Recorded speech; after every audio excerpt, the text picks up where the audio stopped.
الحمد لله رب العالمين والصلاة والسلام على أشرف المرسلين نبينا محمد وعلى آله وصحبه أجمعين. إن شاء الله تعالى we'll start منظومة القواعد الفقهية by الإمام عبدالرحمن بن ناصر السعدي رحمه الله. And this is also, as the previous one, as a manzuma. That means it's poetry. And the purpose of the ulama having subjects like that in specific numbers of lines of poetry is it's easy for the students of knowledge to memorize it. And it becomes easier for them to remember these meanings. So inshallah ta'ala we'll go through every word of the manzuma inshallah ta'ala. And to be brief, otherwise it's a very comprehensive subject. And it teaches us to take the knowledge one step after the other, to learn the principles of the deen and to be firm upon it. And as was before Salatul Maghrib, we were started the Manzuma al-Ra'iyya by Imam Zinjani rahimahullah in matters of Aqidah. These are principles. That means we have to be consistent in referring back to these principles. And one of the things that we should, if someone is seriously pursuing knowledge, is to protect oneself and to be warned against distractions. And to learn the deen as a ibadah, as a worship of Allah, and to be busy with acquiring this knowledge and acting upon it. As a man came to Imam Malik rahimahullah, and he said to him, Nadirni, or he wants munadhara, he wants to debate with Imam Malik, and Imam Malik is the Imam of the dunya at his time.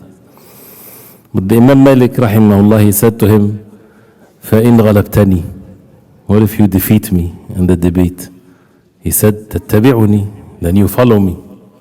So he said, وَإِنْ غَلَبْتُكَ, and if I defeat you in the debate, he said, أَتَّبِعُكَ, I will follow you. So he said, if a third man comes and he beats us both, he says, we follow him. Then he said to him, this matter is deen, and أَرَاكَ تَنْتَقِلُ مِنْ دِينٍ إِلَى دِينٍ. Seems like you're moving from one religion to the other. Your deen is so fragile that you allow yourself to follow whoever defeats you in debate. This deen is not about debates, it's about wahy. What you going to debate with a wahy? You believe or you don't believe in the wahy. You debate with someone that doesn't believe in the wahy. Someone believes in the wahy, the Quran and the Sunnah of the Prophet ﷺ were commanded to follow. Yes, the ulama debated with one another to reach the truth, but both of them, they were on the same ground. And that is in specific matters to reach the truth within the wahy, the revelation of Allah, the Quran and the Sunnah of the Prophet ﷺ. So we are learning the basics of things so that we have a strong foundation inshallah ta'ala. This manzuma in al-Qawa'id al-Fiqhiyya. And I hope everyone inshallah ta'ala we're all paying attention. And if there's any questions at the end inshallah. And the concern here is to understand every word of what is being mentioned and to grasp the meanings of it. This is Qawa'id, that means these are, Qawa'id is plural of Qa'idah, foundation, principle. And anything that is principle or foundation, many things will come underneath it as different details in the fiqh subject, in the subject of al-fiqh. And this is different than usul al-fiqh. Usul al-fiqh, it's a science by itself. The principles where the ahkam or the rulings of al-fiqh are extracted by using these rules. And this is a separate subject. Al-Qawa'id al-Fiqhiyya is different.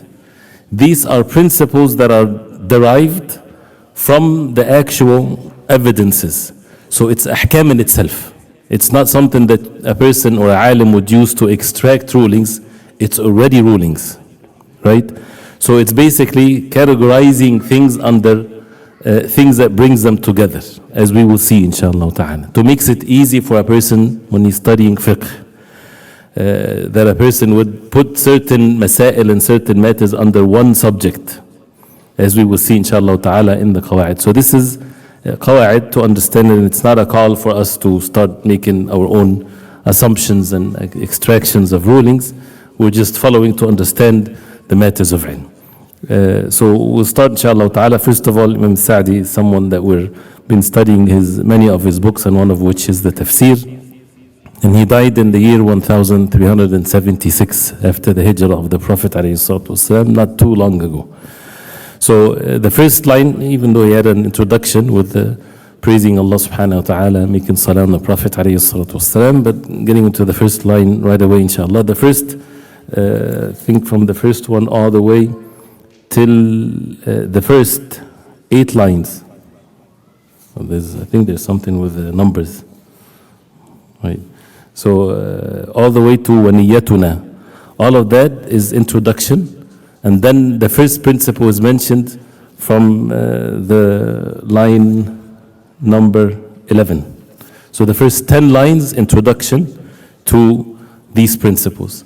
So hopefully we can at least get 1 or 2 of the principles, if we will see inshallah ta'ala with the time. So the first one, he says, Alhamdulillahi al-alayyi al-arfaqi wa jami' al-ashya'i wal-mufarriqi. As we said, this is studying the book. So we'll go word by word. We need to know how to recite it. If anyone wants to memorize it, mashallah, this is a good level to be in, or at least to understand every word, inshallah. So, Alhamdulillahi al-alayyi al-arfaqi. Praising Allah subhanahu wa ta'ala with the perfect praise. Allah subhanahu wa ta'ala is the one that deserves alhamd, and this is the way of the ulama always in studying a book or letters or anything. Praising Allah subhanahu wa ta'ala. Before that, there was Bismillah ar-Rahman ar-Rahim, but it's not mentioned here, but he wrote Bismillah ar-Rahman ar-Rahim, which is also the way of introducing and starting anything with the Basmala, with saying in the name of Allah. In the name of Allah, I write this. In the name of Allah, I start the dars. In the name of Allah, I recite the Quran. You don't say the extension, but this is basically your intention when you say Bismillah ar-Rahman ar-Rahim. Alhamdulillahi al-alayyi al-arfaqi. Al-Ali, one of the names of Allah subhanahu wa ta'ala, that He subhanahu wa ta'ala is the most high, and the ulu of Allah subhanahu wa ta'ala, that He is above His creation subhanahu wa ta'ala, mustawin ala arshi, over His throne subhanahu wa ta'ala, and He has the ulu, the most high in al-qahr. That means everything, He's the most irresistible. That nobody can oppose the will of Allah subhanahu wa ta'ala, above all with His power and His knowledge and His wisdom subhanahu wa ta'ala. Nothing is the like of Allah. So He is Al-Ali Al-Arfaq.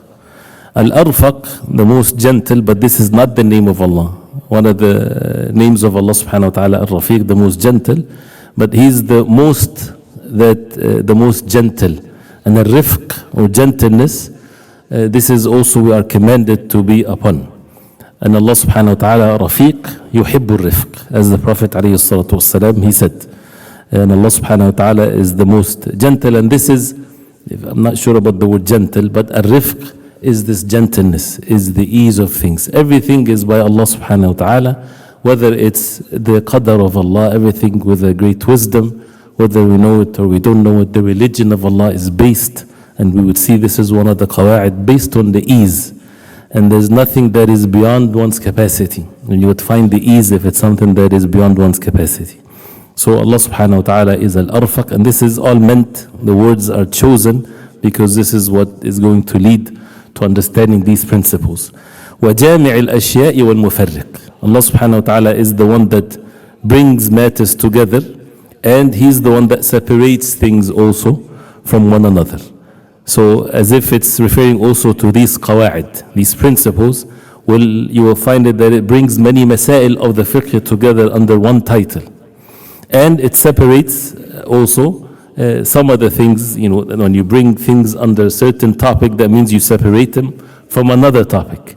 So Allah subhanahu wa ta'ala is the one that brings things together, and He subhanahu wa ta'ala the one that separates things also from one another, physically and non-physically. And everything is by Allah subhanahu wa ta'ala. And we're going just brief with these lines inshallah. The second one, ذي النعم الواسعة الغزيرة والحكم الباهرة الكثيرة.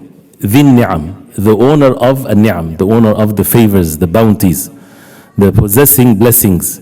الواسعة, الواسعة, the vast, the spacious ones. الغزيرة, the abundant. Everything is by Allah subhanahu wa ta'ala. The ni'am of Allah, as the Quran explains it, وَمَا بِكُم مِّن نِعْمَةٍ فَمِنَ اللَّهِ وَإِن تَعُدُّوا نِعْمَةَ اللَّهِ لَا تُحْصُوهَا. If you try to count the favors of Allah, you would never be able to count them. Endless favors of Allah, and there is no favor that you have unless it's from Allah. All the ni'am, all the favors are from Allah subhanahu wa ta'ala. Al-wasi'a, al-wasi'a, that means the spacious, al-ghazira, in abundance in number. وَالْحِكَمِ الْبَاهِرَةِ الْكَثِيرَ. Al-hikam is the same three letters that you would find for hukm, hikam. Al-hukm is judgment. Al-hikam is the wisdom, and from it is the hikmah. And there's of course relationship between the hukm and the hikmah. The judgment, if it doesn't have wisdom, it's a bad judgment. And Allah subhanahu wa ta'ala is the owner of al-hikam. He's the most wise subhanahu wa ta'ala. And as always stated, if you get to know Allah subhanahu wa ta'ala with His names and attributes, you will have many of the subjects of knowledge is already known by necessity. You don't need to try to find a proof for it. It's by necessity. What is the meaning by necessity? Ilm bid-darura. If Allah subhanahu wa ta'ala is the most wise, that means by necessity, the religion of Allah subhanahu wa ta'ala is the most perfect, because it's from Allah subhanahu wa ta'ala. Has wisdom, perfect wisdom. And the more the person studies, the more the person would see the wisdom of Allah subhanahu wa ta'ala. A person would see the perfect wisdom of Allah in His decree, in His qadr, because He's the most wise. Nothing is decreed unless it fits the perfect wisdom of Allah. That's by necessity. So if the job of the human beings to gain more knowledge, to witness this, mashallah, is good. If they don't have the knowledge of it, they still have the belief in the wisdom of Allah subhanahu wa ta'ala.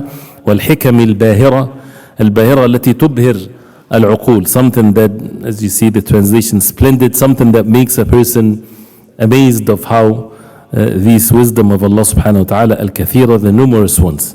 And that's also related to matters of fiqh. Everything in the deen of Islam is miraculous by itself. Ayat of Allah. There is miraculousness even in the details, masail of matters of fiqh. You would find, because this is the perfect way. This is from Allah subhanahu wa ta'ala. And many people, they don't pay attention to this. They think that the miraculous things in other matters, in other subjects, but also in fiqh, also in transactions, in uqud, in contracts. You would find the perfect way of life, what's permissible, what's not permissible. Hikam, amazing means of wisdom from Allah subhanahu wa ta'ala. So this is praising Allah subhanahu wa ta'ala, as always in any subject or any book, starts with the الثناء على الله تبارك وتعالى. Then making salah on the Prophet عليه الصلاة والسلام. ثم الصلاة مع سلام دائم على الرسول القرشي الخاتمي. ثم الصلاة مع سلام دائم على الرسول القرشي الخاتمي. That means ثم, then, thereafter, which is separates one subject from the other. الصلاة مع سلام دائم. الصلاة on the Prophet عليه الصلاة والسلام with السلام. And الصلاة is dua, that you ask Allah subhanahu wa ta'ala to praise the Prophet عليه الصلاة والسلام in the best gatherings.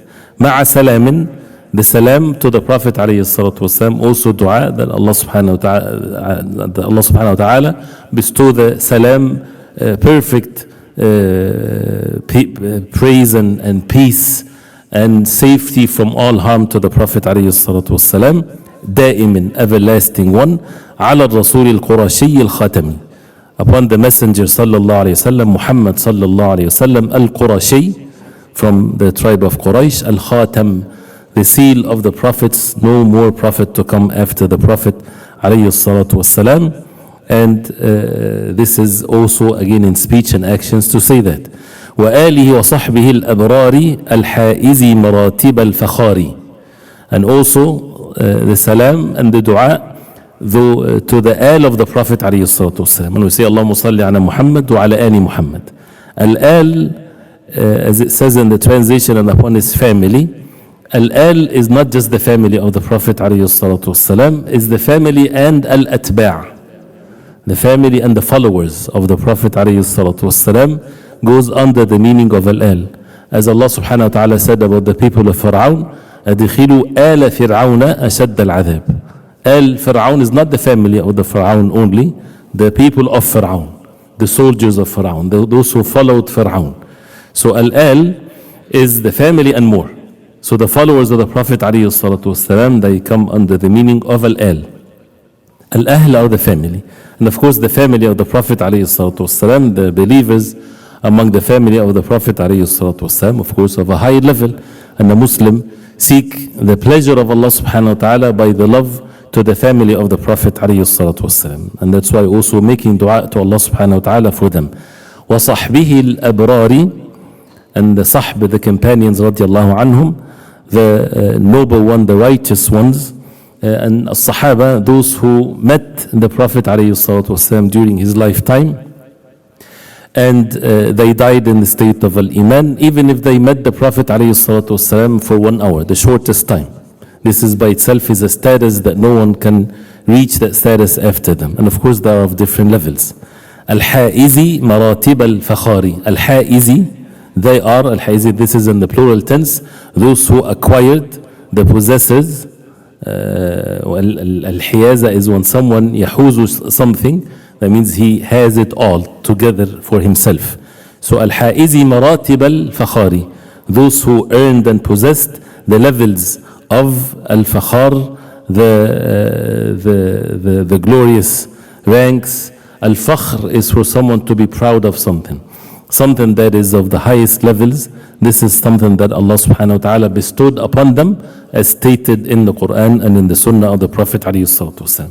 So these 4 lines, like any other book, any other speech, by saying Alhamdulillah, wassalatu wassalamu ala Rasulillah, wa ala alihi wa sahbihi, wa man wala, as if this is being said.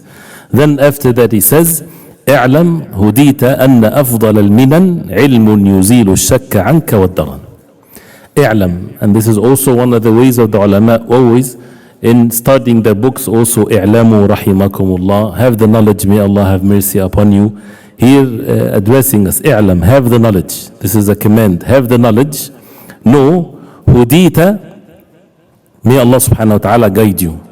Hudit, this is in the passive tense. Hada yahdi hudiya. Hudita, you are guided. But does it mean that you are already guided? No, this is in the context of making dua. Hudita, may Allah guide you. When you say hadaka Allah hudita ila al-haq. So i'lam hudita, have the knowledge, may Allah subhanahu wa ta'ala guide you. Anna afdal al-minan.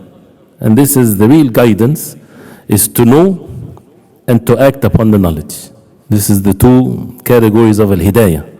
The hidayah with perspective of the ilm. This is the hidayatul bayan, for a person to know what is right from what is wrong. This is not a simple matter. For someone to know the haqq from the batil, this is a great gift from Allah subhanahu wa ta'ala.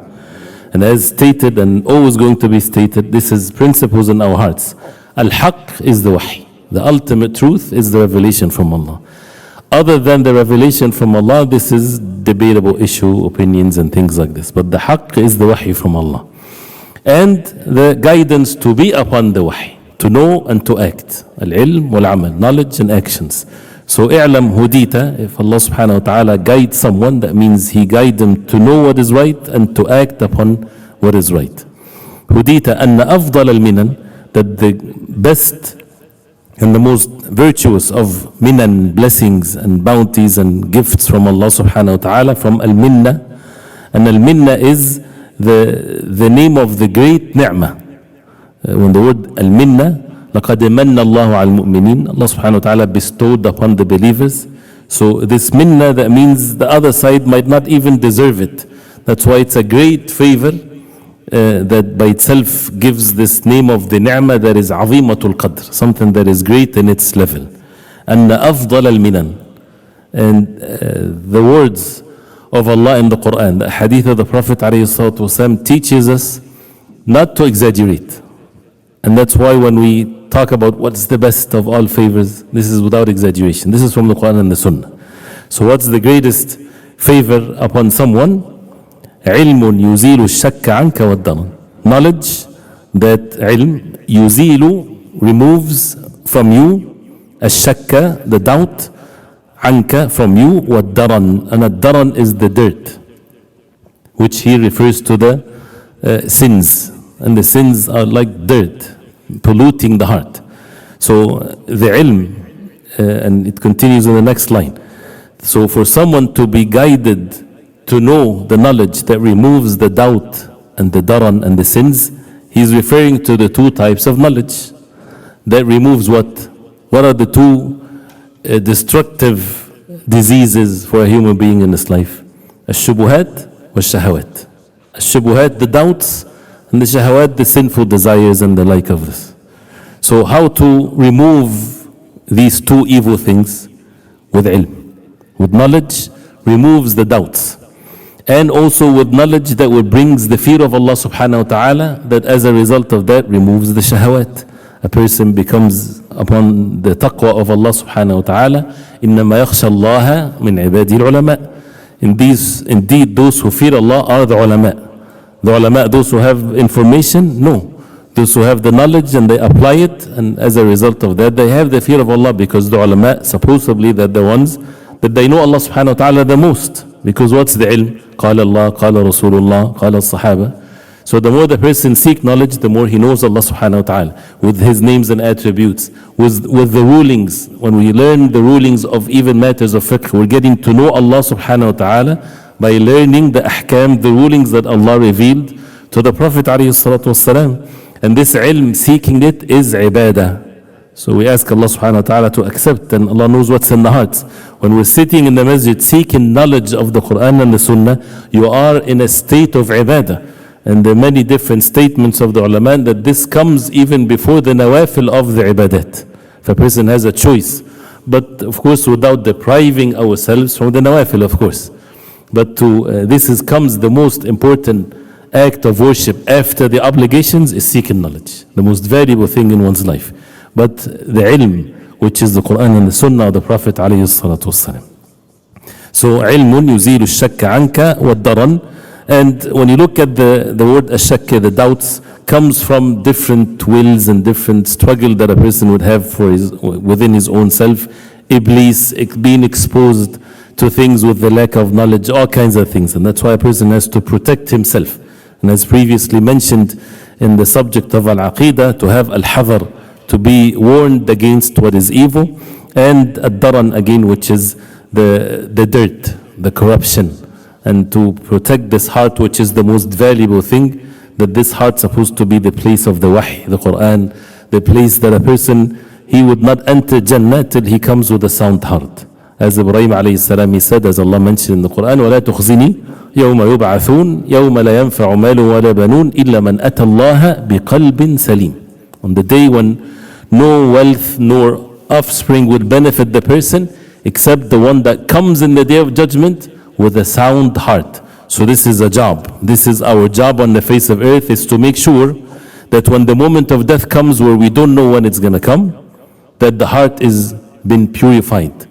Does it get purified by itself like this? Allah subhanahu wa ta'ala purify the hearts by the amal, by the actions of the owner of this heart, by removing the doubts, by removing the daran, the dirt. A sin makes a dot in the heart, as the Prophet ﷺ, detailed subject, nusus, wahy, from Allah subhanahu wa ta'ala. And to allow ourselves to leave our hearts like this, without the ilm that would wash it and clean it, and actions, this is betraying ourselves. No one would allow himself to sit next to someone that did not clean himself, did not take a shower for days, did not clean the dirt and the najasat physically. What's even more dangerous is the non-physical impurities of the heart with matters of shubuhat and shahawat. So all of that to show the importance again of the ilm. علم يزيل الشك عنك والضرر.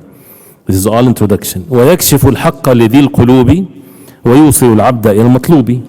Another benefit to encourage the reader and the one that memorizes this to seek the knowledge. And one of the benefits of these gatherings is that we have one person that he would take the path of knowledge seriously and to really give his life for seeking the knowledge sincerely for the sake of Allah, not to be of a position or to show off.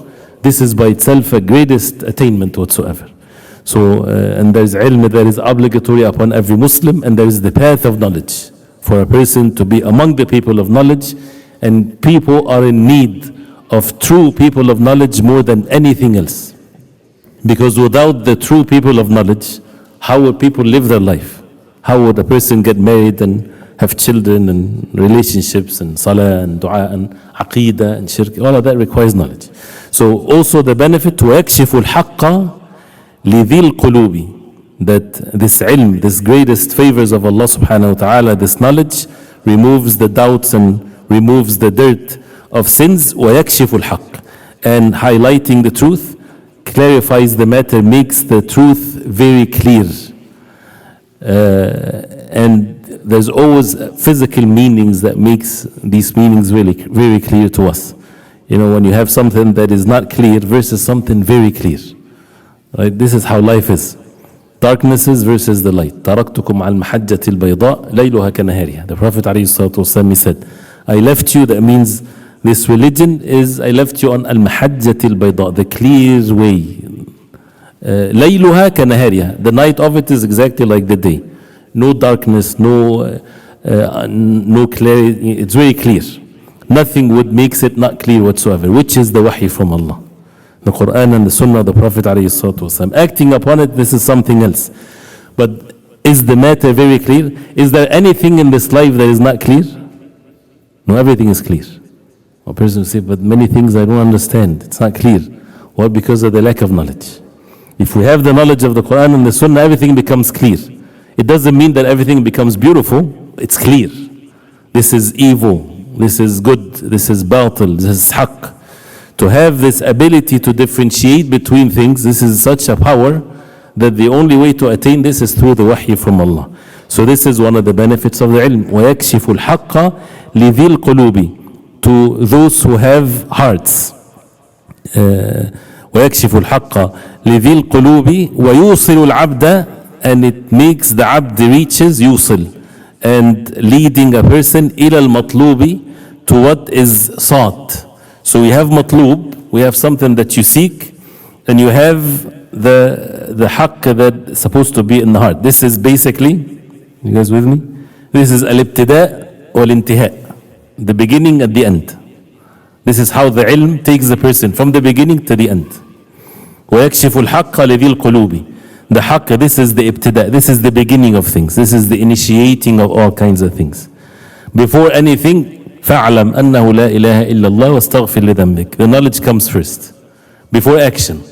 So, in the heart, to have the knowledge, as mentioned, all of what mentioned before, this is يَكْشِفُ الْحَقِّ. Once the person sees the haqq, things are not clear, whether to take this path or that path or million paths.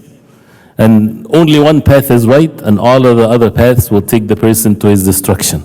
Very scary thing.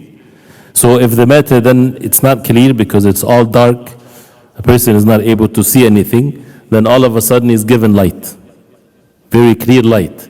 And you put the light on and he sees now this one true path that would take him to his safety versus all of the other paths that would ruin him. How is the heart of that individual? He would have so much tranquility and ease, and he would take this one path in a very easy way, right? And not being distracted by all of the other things, because now he sees. So this is how the haqq that has to start for the person to take the first step.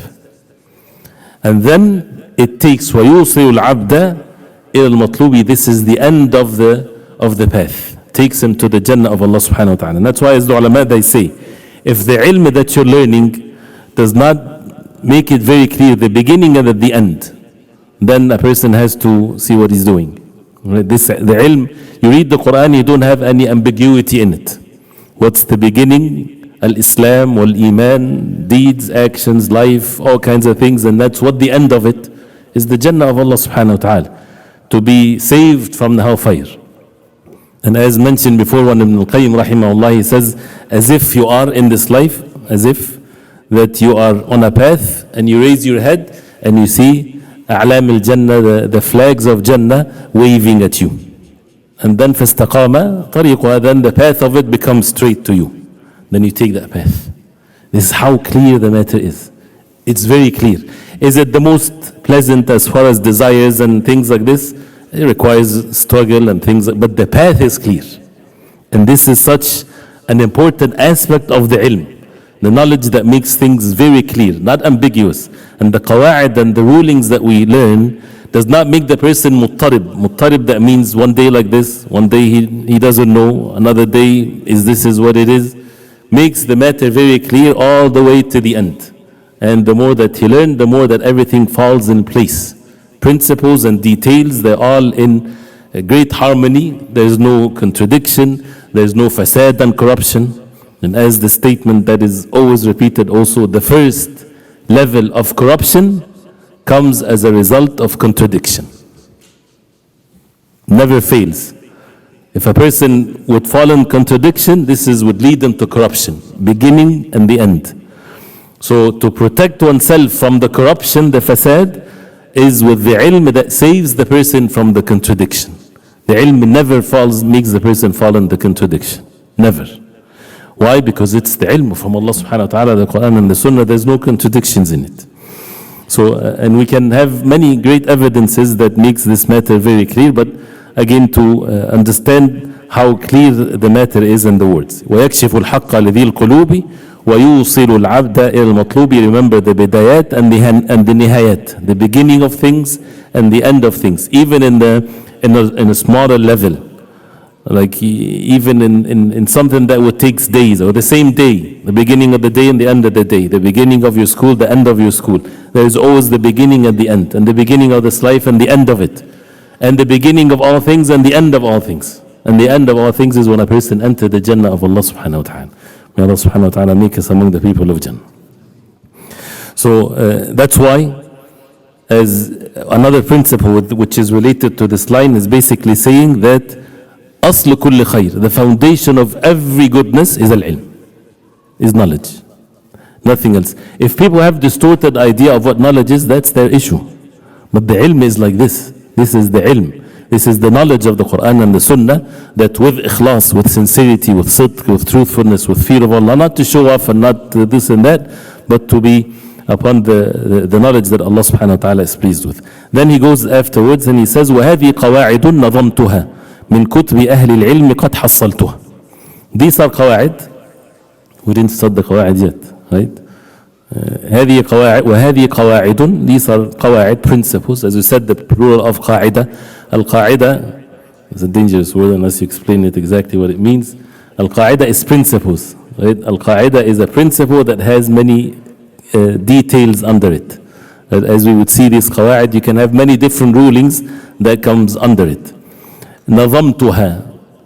نظمتها, I penned as poetry.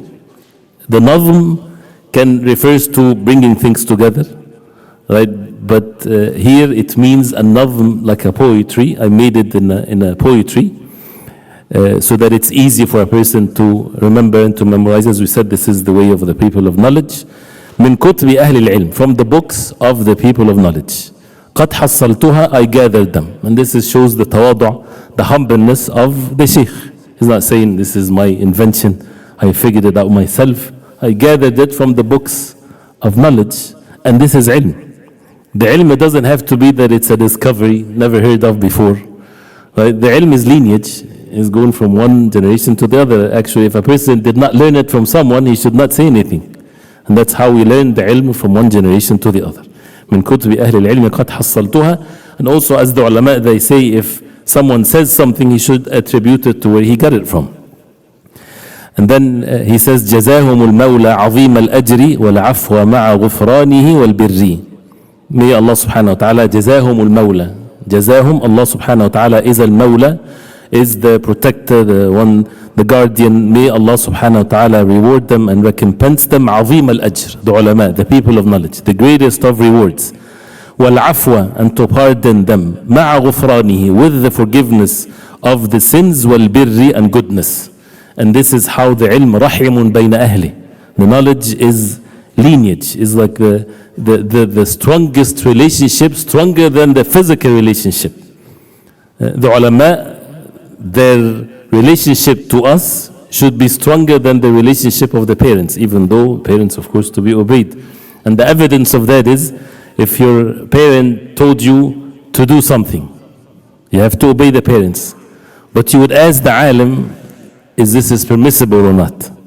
So if the alim, based on the Quran and the Sunnah, says no, they told you to do something haram, someone that doesn't have the knowledge, and the parent told them, go buy me a bottle of wine, right? And the person doesn't have the ilm if this is halal or haram or what is it.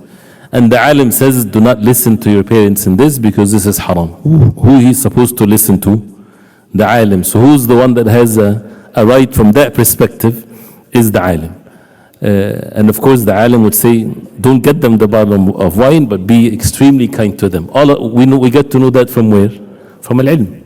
Who's the one that told us to be kind to the parents? Allah subhanahu wa ta'ala. This is ilm. This is the ilm. The ilm is not masail that is so complicated. And as long as it's from the Quran and the Sunnah, this is all the ilm. So and the dua, which is, he refers here to something that this is the way of the ulama. We learn also from the words of the ulama what the ulama are upon. They make dua to Allah subhanahu wa ta'ala for one another. This is part of the believers to one another. Imam Ahmad, Imam Shafi'i, Imam Hanifa, Imam Malik, they have a list of those who they would make dua to Allah subhanahu wa ta'ala for them every day.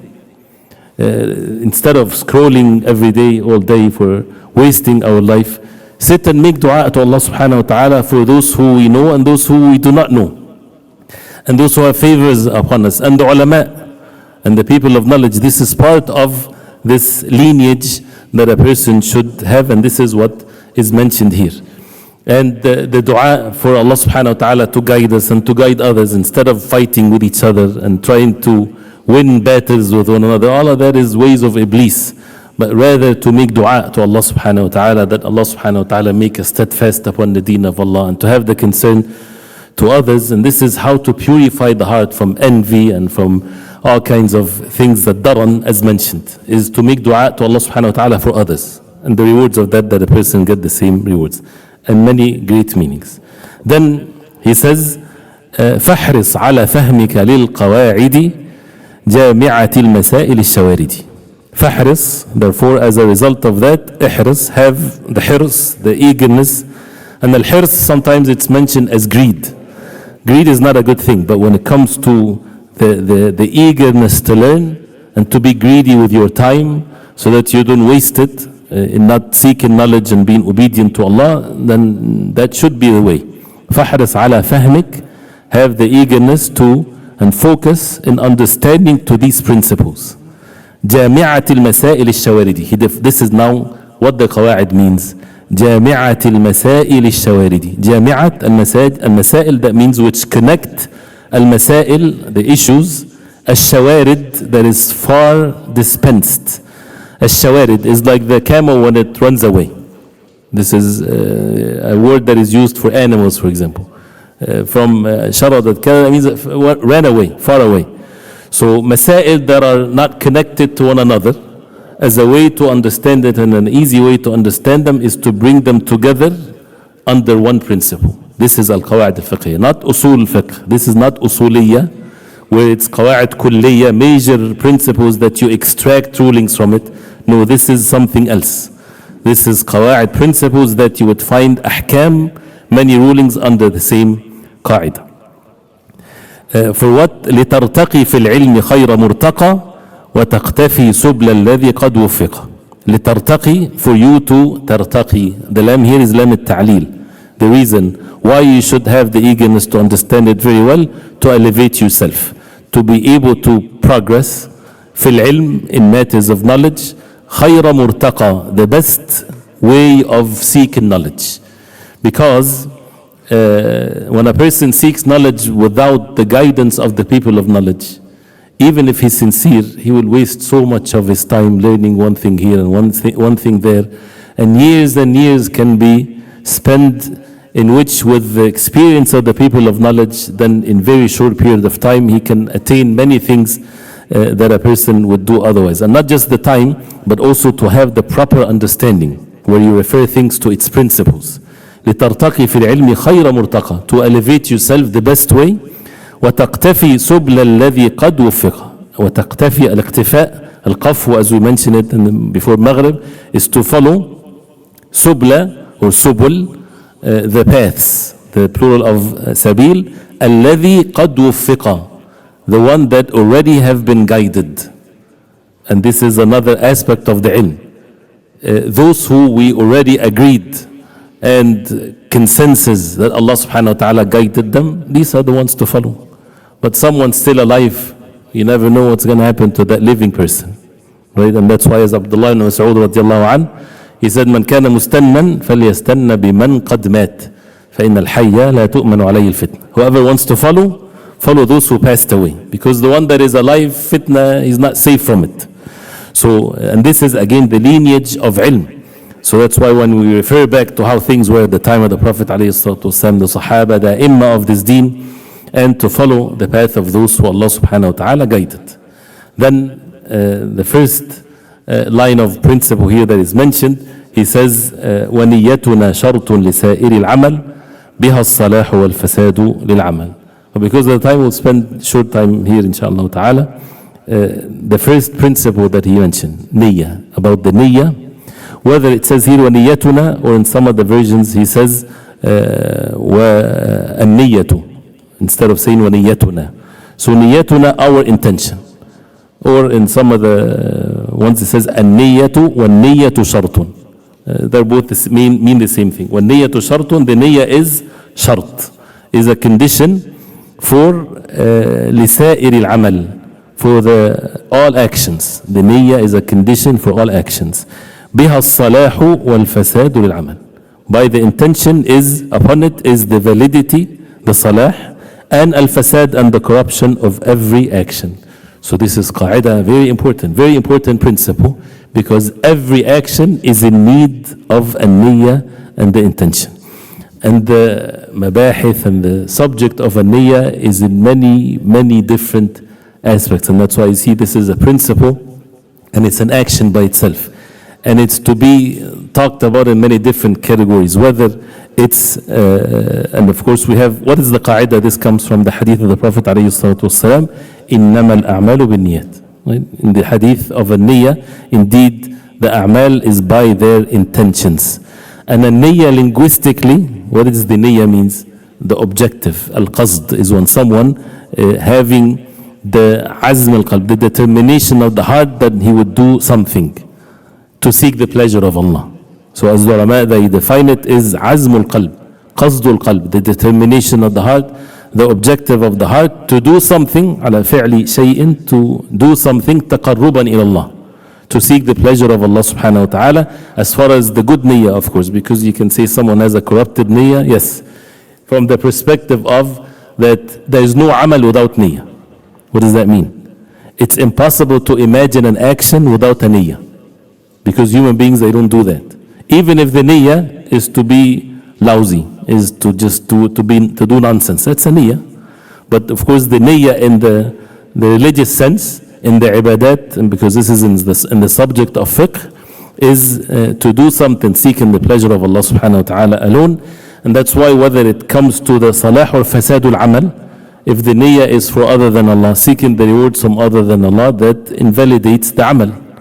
Even though the physical action of the amal is correct, but the person doesn't get rewards of it or even punished for it if he does shirk, associate partners with Allah, seeking the pleasure of other than Allah. And there are details to this. And very briefly, just in categories.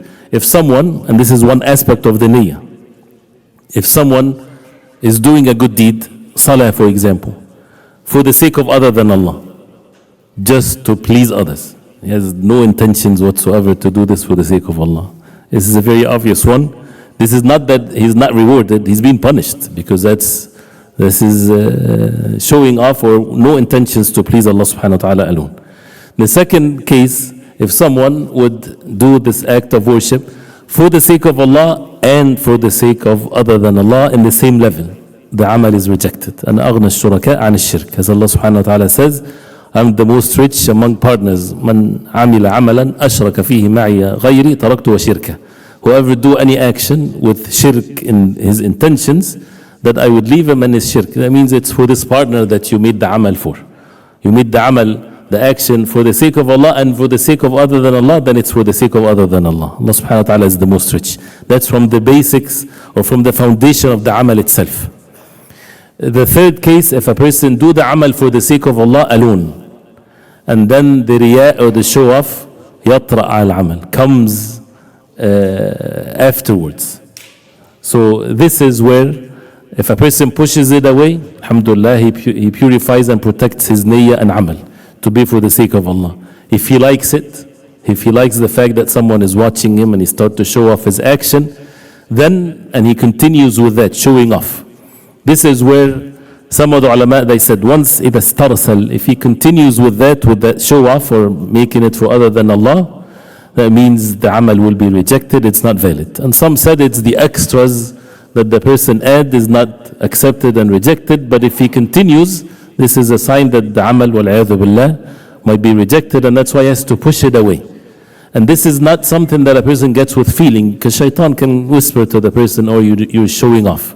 If he says this, increase your ibadah and defeat the shaitan. So, but this is some details to it here. So the amal, the niyyah with that perspective.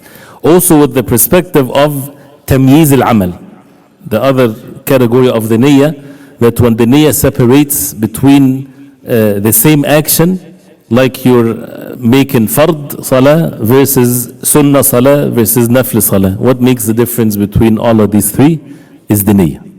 The intentions, where the place of it is in the heart. So tamyiz al-amal, to separate between the actions from the same act of worship, the ibadah itself. And the place of the niyyah is the heart. There is also, when it comes to the tamyiz or the separation between the ibadah and the adat or the habits. Someone is making ghusl, someone is taking a shower. There is ghusl, which is a ibadah, to purify oneself because he needs to make ghusl. Versus someone is taking a shower because he feels hot, or this is the norm of the day that he do. One difference from the other is what is the intentions. The action is the same, but what makes the ghusl, that he's now can make salah and read Quran and so on and touch the Quran, is the intention that he's making ghusl. Even if he dips himself in a pool, covers his entire body with the water and the madmada and al-istinshaq with the intention of ghusl. He made the ghusl without even the details of it. What separates this is the niyyah. As you see, many rulings now and many examples will come into this, under this principle. The same thing with regards to things that, as we said, the ibadat from one another, the ibadat from the adat, eating, for example, mubahat, matters of sleeping. As Mu'adh radiallahu anhu, he said, إِنِّي لَأَحْتَسِبُ نَوْمَتِي كَمَا أَحْتَسِبُ قَوْمَتِي. I seek rewards from Allah when I go to sleep, the same way that I seek rewards from Allah when I get up. Two people, they both sleep. One is getting rewards for his sleep versus someone that doesn't get rewards for his sleep. Someone and this is only in the heart. So that he get up for Fajr, so that he can rest, so that to resume the ibadah and things like this. So this is with regards to the amal, the action itself, versus what the amal is made for, which is for the sake of Allah or for the sake of other than Allah subhanahu wa ta'ala, which also invalidates the amal, versus the amal becomes valid. Again, there are many issues with the niyyah. And one thing to be mentioned also, when it comes to it's a principle, at-turuk, the things that were commanded to stay away from, does not require a niyyah. Even though the niyyah, if a person has it, gives him more rewards. What does that mean? If someone removes najasa from his body, there's a najasa on his body, impurity. Does he have to have the intention that he is removing najasa to make salah? No. If it get removed, and the end result is he has no najasa on him, then he can make salah. Does not require a niyyah for the salah to be valid. You understand? Because this is to stay away from najasa. This is the command to stay away from najasa. But if while he's removing the najasa, in his heart is present in it that, he's doing this so that he can stand in the salah because we're commanded to be away from najasa, he gets rewards, of course. But it's not a condition, as mentioned here, for the amal to be accepted. It's not a condition for the removal of the najasa to be accepted that you have to have intentions that you're removing it, as long as it's removed. What brings this together is a tark, when something that we are commanded to stay away from, that does not require an intention. If a person stayed away from sins, from a sin, he did not drink wine, right? Is he have to have the intention that he's not going to drink wine to get the rewards of leaving? No, right? You don't have to have that intention. And of course, it's more reward, as we said before, and this is a practice that we should have. Alhamdulillah, when a Muslim, especially when he's raised as a Muslim and everything, the last thing that a Muslim might think of is to eat pork or to drink wine, right? Say eating pork, for example. Nobody would ever even think of something like this. But as a way to make it as a ubudiyya to Allah, you bring it in your heart that the reason why you're not eating pork is because Allah subhanahu wa ta'ala forbade it on us. Not because it tastes bad and it's this, no. You make a decision. You don't test yourself. You don't come next to a meat and it's cooked and it smells nice and you say, I have to exert. This is not permissible, of course. But the fact that it's just in split of a second like this, the reason why you stay away from it, and this is some act of intentions, that this is because Allah subhanahu wa ta'ala commanded us to be upon this. So again, وَنِيَّتُنَا شَرْطٌ لِسَائِرِ الْعَمَلِ. The niyyah is a condition. That means without it, the action is not valid. The salah is not valid unless there is a condition, there's the niyyah of it. And if a person is praying asr, but his intentions was to pray nafila, for example, he cannot change this. So if someone, praying Salatul Asr, and he came to the masjid, he thought that people already prayed. So he started praying Salatul Asr. And then the people start coming to the masjid and he realized that they didn't pray Salatul Asr yet, in the Salah. His intentions, if he changes intentions to make it nafl Salah, this is valid, he can do that. And he finished the Salah as a nafl, not even sunnah prayer, but nafl Salah, so that he can join the people in Jama'ah. He broke his intentions like this, which is another detailed subject of breaking the intention. Someone is fasting in the month of Ramadan. Niyyah is a pillar of fasting. You have to have the intention that you're fasting, not just abstaining from food and drinks. If someone, and that's why we talked about it in the ahkam of Ramadan, and as an example, to have the intention during the night before the day starts in Ramadan. You have to, why the ulama, they say the niyyah min al-layl, to have intention during the night. Do you remember this example? If someone slept in Ramadan, I'm not saying this is permissible or not, someone slept before Maghrib and woke up after Fajr, did not eat suhoor, was not awake whatsoever. Now woke up after Fajr and he decided to fast. Is his fast valid or not? This is subject of the intention. If the intention is a condition, which is a condition, if it's during the night is a condition, that means his fasting is not valid, because he was not awake during the night to make an intention of fasting. For those who say that the intention has to be during the night. Is it clear? It's not that he would say something, just that he was not awake during the night. So the intention of someone fasting and he decided to break his fast, whether it's a sinful intention or a valid intention. He's sick and he has the excuse to break his fast, right? If a person's sick and he continued to fast, is the fast valid? Yes, it's valid. If he harms himself, that's not permissible. But if it's something, regardless of the permissibility of it, right? That means the fasting will be valid. If he decided that he's going to break his fast, that means what? He broke his intention. So even he's sitting in his room, I'm sick, I'm not feeling well, the rulings to him applies, he asks the people of knowledge, he can break his fast.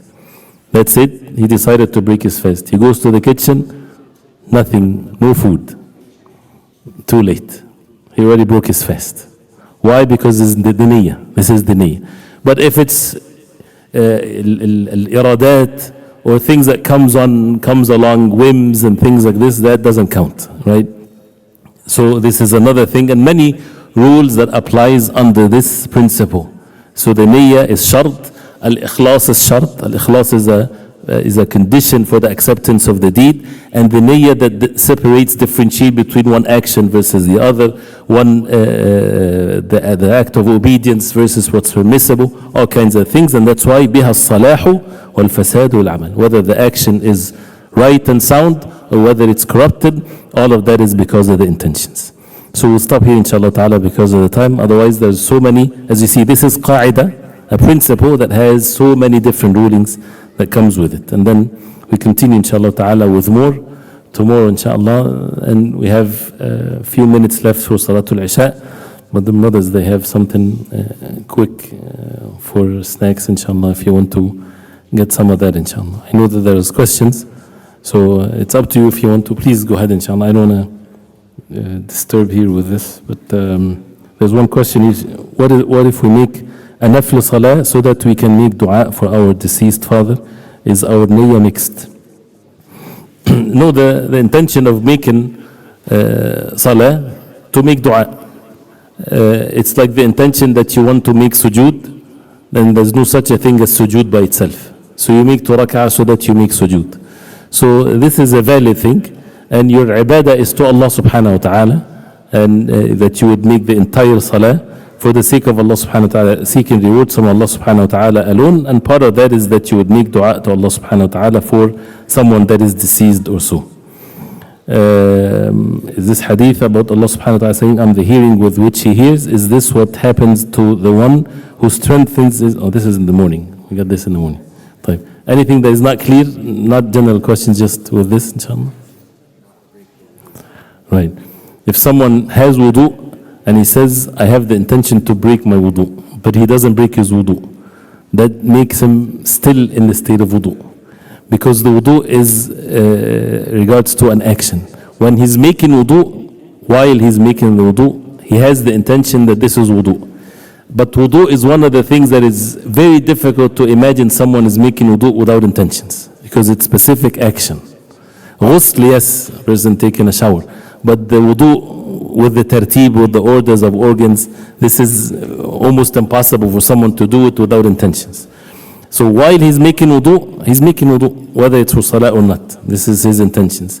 You cannot break the wudu by your intentions, because this is not one of the pillars of the wudu afterwards. He is in state of wudu, so he can still make salah and so on. It doesn't get broken by one's intentions. This is not one of the nullifiers of wudu, but one of the nullifiers of fasting, yes.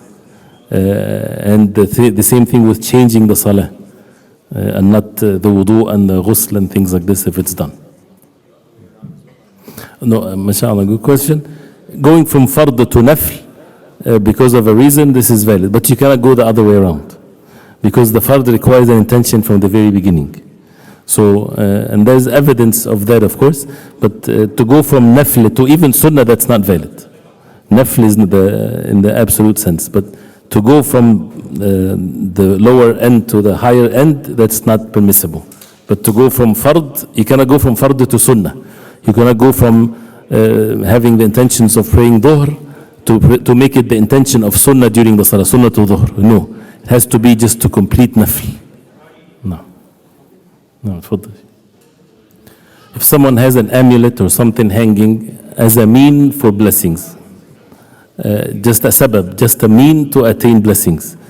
These are of two categories. If someone has things that does not make sense, things are written in a weird way and things like this, whether it's to give the pledge of allegiance to shayateen or devils or something like this, is of course clear shirk. If someone thinks that this is a means of blessings, this is also shirk, as a minor shirk, and it's something that is forbidden and stated clearly by the Prophet ﷺ, when he clearly stated that. And also when someone has only verses of the Quran, for example, for the sake of the proper understanding of it, yes, some said it's permissible, but the other opinion said that it's not permissible if it's only Quran. Why? Because it appears to everyone the same thing, and then it can lead to the person to other things. So that's why also the correct opinion is to avoid it. It's not permissible. No. الله فيكم بارك. طيب أنا وانا تفضل. No. I would say the example. If someone buying a gift for his mother to please his mother, does he get rewards for that if he has the intention to please his mother and also to please Allah subhanahu wa ta'ala? The intention is a very easy thing, which is a person would make a decision to himself that he's pleasing Allah because this is what Allah subhanahu wa ta'ala ordered him to do. So if he has his heart present with the remembrance of Allah, it does not require much effort. So pleasing the mother, it's something that is pleasing to Allah. So at the end, it's all seeking the pleasure of Allah subhanahu wa ta'ala alone. And that's what makes it that it does not require for a person to have two intentions together, because that's part of it. Now, again, everything that is read is clear, and prepare inshallah ta'ala yourself, because what comes is some complex principles that inshallah ta'ala, may Allah subhanahu wa ta'ala make it easy inshallah ta'ala. We'll continue inshallah ta'ala tomorrow, and in the morning inshallah we'll read inshallah the third one, which is رسالة في ذم قسوة القلب وذكر أسبابها وما تزول به. The condemning or the evil of the hardness of the heart and the means to it or the reasons for it and how it's to be removed and how to soften our hearts from its hardness, by Ibn Rajab rahimahullah. وصلى الله وسلم وبارك على محمد وعلى آله وصحبه وسلم. سبحانك اللهم ربنا وبحمدك أشهد أن لا إله إلا أنت أستغفرك وأتوب إليك.